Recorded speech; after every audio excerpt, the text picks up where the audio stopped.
Alors, nous poursuivons maintenant avec le grand 3 de ce chapitre où vous allez découvrir par l'apprentissage de toutes les figures qui admettent un centre de symétrie. Parce que n'importe quelle figure n'admet pas un centre de symétrie.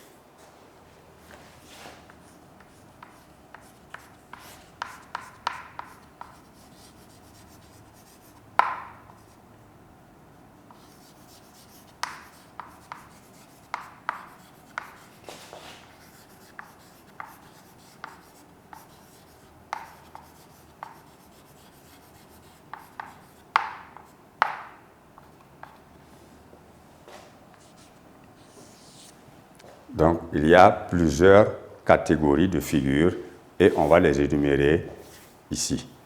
Alors, dans la première catégorie, nous allons voir ici que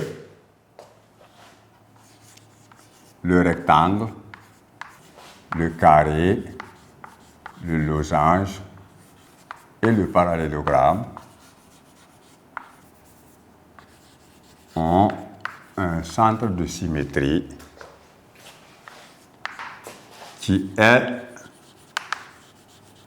le point d'intersection de leur diagonale.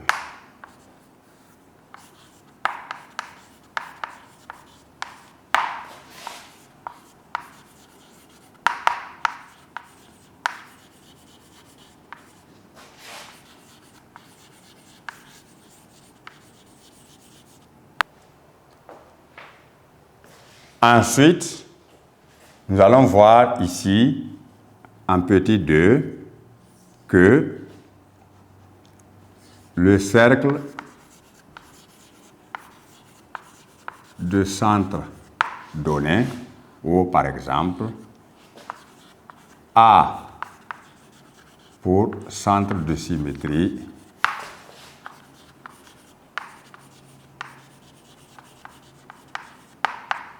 le point O.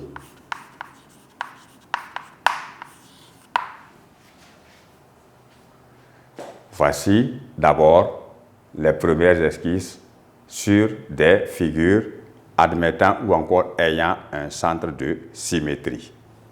Ensuite, nous allons voir un autre groupe qui va suivre.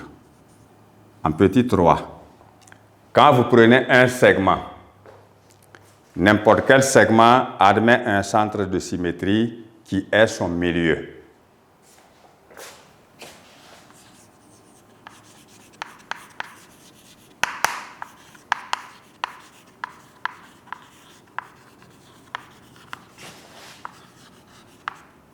Lorsque vous passez le segment, vous allez voir même une droite tout entière.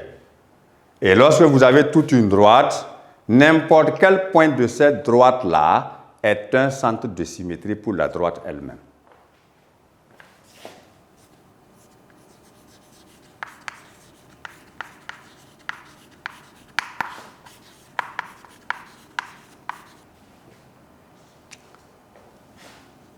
Ce n'est pas tout, il y en a encore. Vous pouvez avoir deux droites qui sont séquentes en un point. Le point d'intersection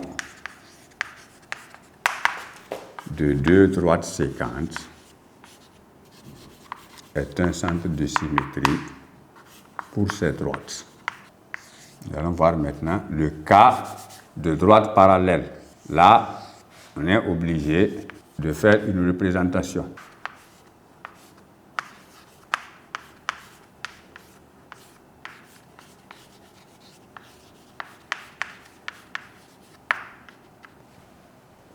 Lorsque vous avez deux droites qui sont parallèles, alors, on ne va pas utiliser la règle, l'équerre et tout ça pour construire des droites parallèles.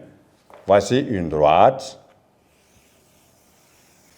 que nous allons appeler D. Et en voici une autre, par exemple, que nous allons appeler D', qui lui soit parallèle. Donc, nous sommes dans le cas de deux droites D et D' qui sont parallèles. Alors, ici, on va s'intéresser à une troisième droite, petit d, située à l'intérieur des deux droites. Mais il faudra respecter la notion de distance parce que tous les points de cette troisième droite-là, chacun est un centre de symétrie pour la figure formée par les deux droites parallèles. Dans ce cas, nous allons tracer cela en rouge, mais le parallélisme n'est pas fait au hasard.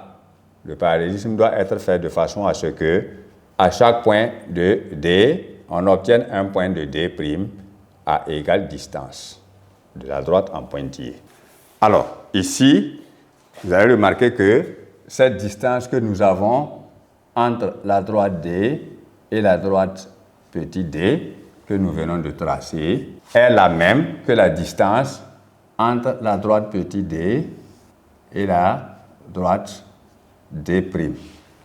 C'est à ce prix-là que n'importe quel point situé sur cette droite en pointillé est un centre de symétrie pour la figure formée par les deux droites. Il y en a une infinité, puisque la droite elle-même est une infinité de points.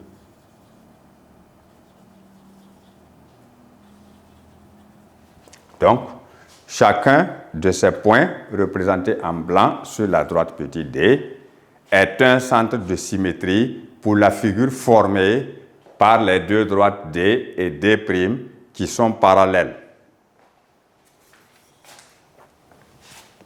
Nous pouvons les représenter ainsi qu'il suit. Il y en a beaucoup. Voilà, et ainsi de suite. Tout cela, ce sont des centres de symétrie.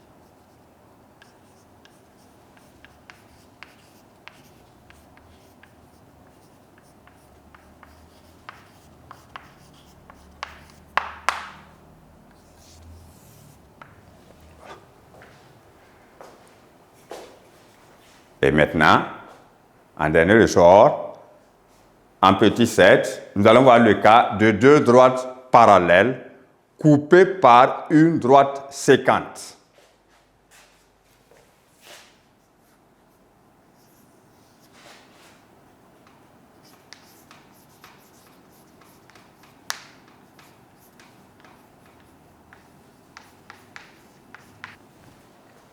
Alors, nous traçons encore deux droites parallèles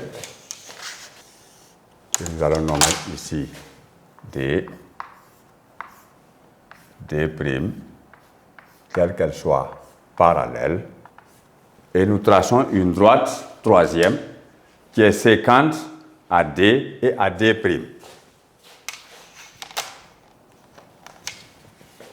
Alors, voici la droite petit d